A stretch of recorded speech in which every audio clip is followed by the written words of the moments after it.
paz e bem, minha irmã, meu irmão do Brasil.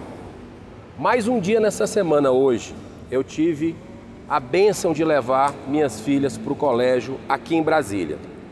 Desde o começo dessa semana, mesmo com restrições mais altas devido ao aumento de casos de Covid aqui no DF, o governador teve a sensibilidade para liberar o retorno às aulas presenciais.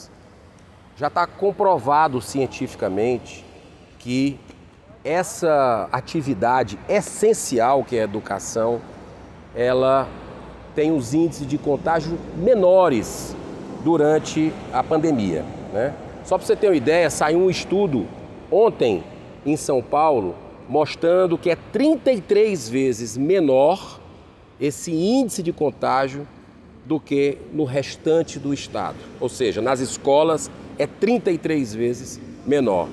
A ciência já vem apontando isso. Não é à toa que grandes instituições do mundo, como a Unicef, como a Unesco e como também a própria OMS, dizem que a atividade escolar é prioridade, a retomada.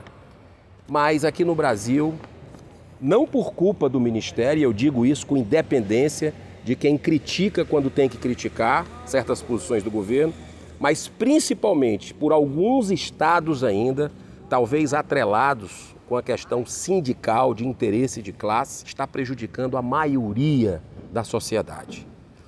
Os alunos que ficam com o retorno, o aprendizado totalmente prejudicado, a área pedagógica, as famílias que têm o seu direito negado de deixar seus filhos nas escolas, e isso é algo muito preocupante que a gente vai ter nesses próximos anos para retomar no Brasil. É preciso bom senso, é preciso coragem para fazer o que é certo.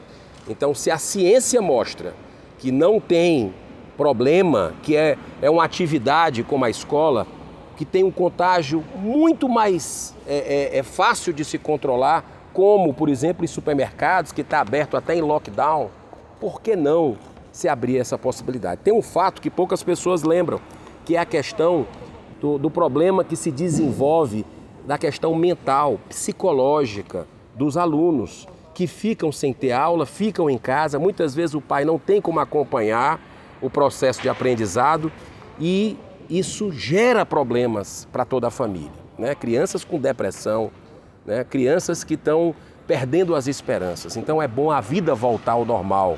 Ontem mesmo eu enviei uma carta aberta, um apelo ao governador do estado do Ceará, pedindo a retomada, como outros estados já fizeram, mesmo com o aumento do número de casos.